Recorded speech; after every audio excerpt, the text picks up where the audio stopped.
Hey everyone, I'm Danielle King alongside Ned Reynolds, and Ned, we have some crazy breaking news.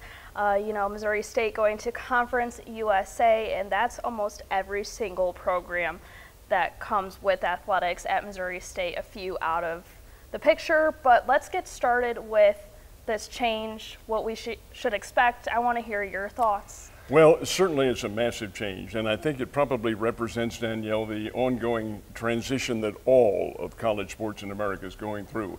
It's kind of a trickle-down effect because many of these schools are changing conferences, and each of the conferences in the D1 or 1A, as I like to call it, have different rules as far as who you can play. Well, in football's the key to all of this. The Bears will be more than competitive in basketball and women's basketball and baseball.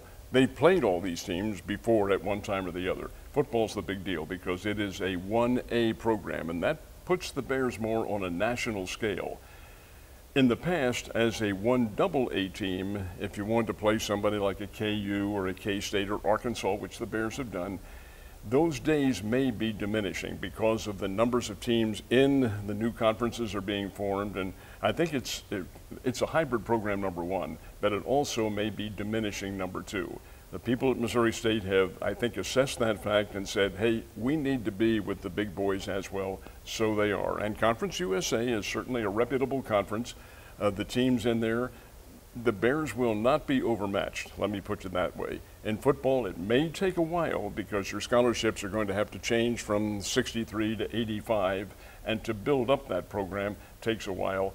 But over and above all of that, as far as the competition level, I think Missouri State can fare pretty well in that league.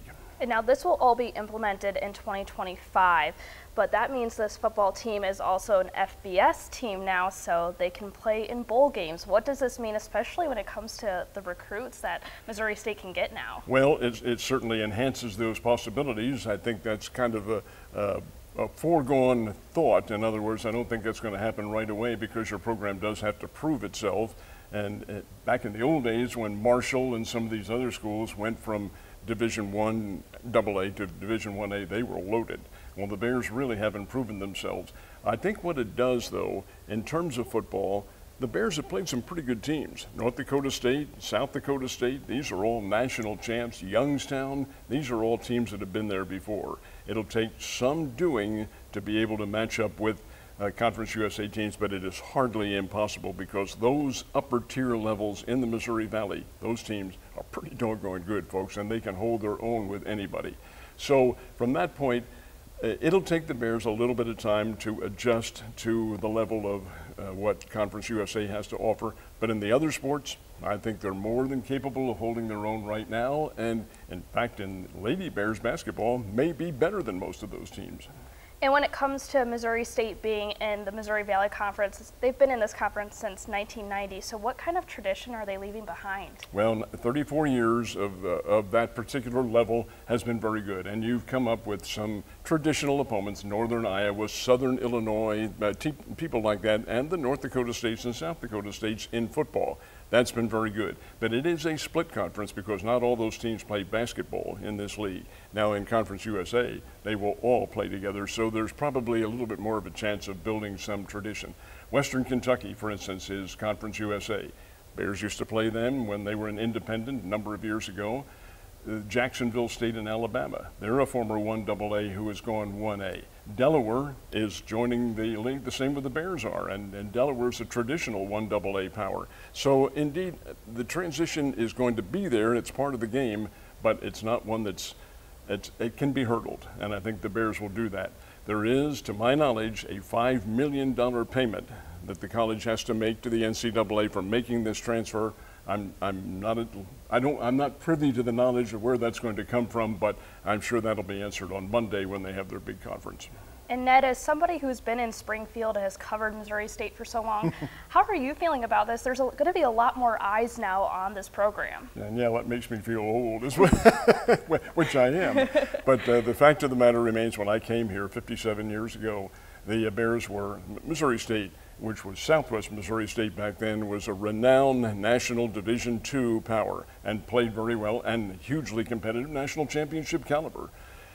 It morphed on to Division I in 1981, and then 10 years later into the Valley. So all during that time, it's been 44 years now, the Bears have been in a D1 program in basketball and everything else except football. And that is, they've been 1AA in football. Matter of fact, Danielle, back in the early days when the Bears were a D2 program, this college hosted the Division II College Baseball World Series here for a number of years, and the Division II basketball at the Hammond Center.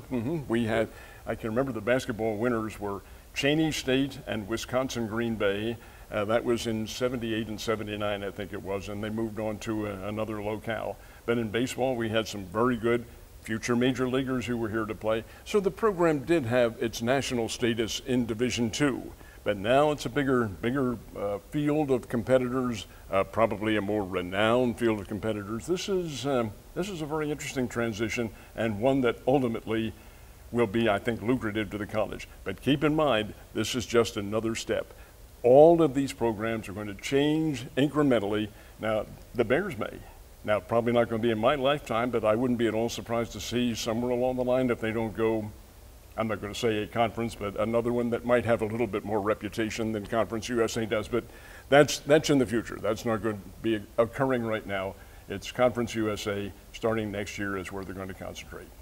And as I mentioned prior, there are a few programs that are not in Conference USA. That would be men's soccer and also swimming and diving. And MSU's men's soccer team is nationally ranked. Do you think that it's best that they keep the program, or do you think that they're going to have to probably let it go? Oh, no. They won't let it go. That soccer program and swimming and diving are both of national reputation. No, the soccer program can move around. There are other schools that do this, or maybe join another conference. There are teams in the Valley Conference right now who are not in it in other sports. So it could be that the Bears stay in that level of competition in soccer. Oh no, they have to keep it. And same with swimming and diving. It not necessarily is compatible with some of the others or communicable with some of the others, but they will certainly remain. They pretty much have to, because there's a rule that says that you have to have X number of sports to be a D1 program. Well, thank you so much, Ned, for all of your insight. I needed that, especially with the amount of years that you've covered Missouri State. So this is a big change for them. It is indeed, and one that I think eventually is going to turn out to be very, very good. Doesn't start till next year, but we have 1 full year to talk about it and debate what's going to happen. But I think ultimately the debate will be thumbs up. Good choice. There will be an official press conference on Monday, so we'll have way more information then. But once again, thank you so much, Ned. Danielle, thank you.